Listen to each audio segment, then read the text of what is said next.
Hello, this is the online tutorial for the characterization task for Sucker Punch.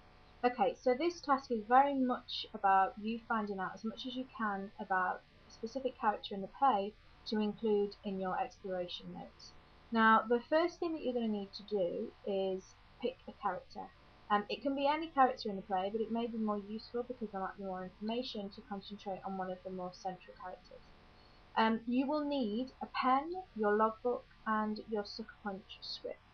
And before you address the questions that are part of the task, you need to create a table. The table needs to have 4 columns. The first column needs to be quite small. You don't need to put an amazing amount of information in there, but columns 2, 3, and 4 need to be a lot bigger because you are going to need to write quite a lot in it. So the title of the first column needs to be characteristics. The title of the second column is quotes. The title of the third column is internal and external, and the title of the fourth column is analysis.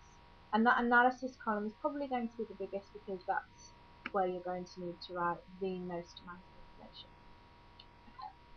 Do that now, please. Pause this and do that now. Okay, the next thing that you need to do is work your way through the task that has been set on the handout you've been given. Now, the task is developmental, so that means it starts out quite simple and then you need to do more as you progress through the task. Please start at the beginning of the task and work your way through because it will make more sense that way.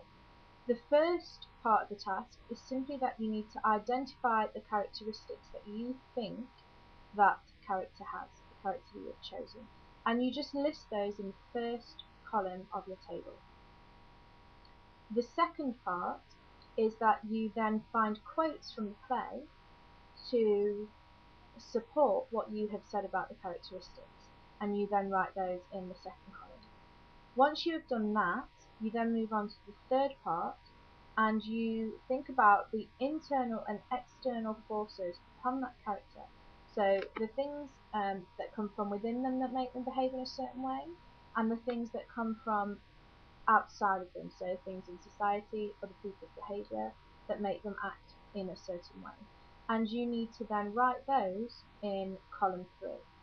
Once you've done that, column 4 is the analysis part. And this is really important if you want to think about pushing your grade up to that A bracket. And the analysis of that is you're thinking about the internal and external and how that impacts on the character. So it's the development from just naming what the internal and the external ones are. Once you've done all of that, what I would then like you to do is record an online tutorial to upload onto YouTube that gives other people who haven't yet done this task information, your top tips on how to make this exercise successful, and then you will upload it and the other people in the group can use that. Okay, on you go, get on with it.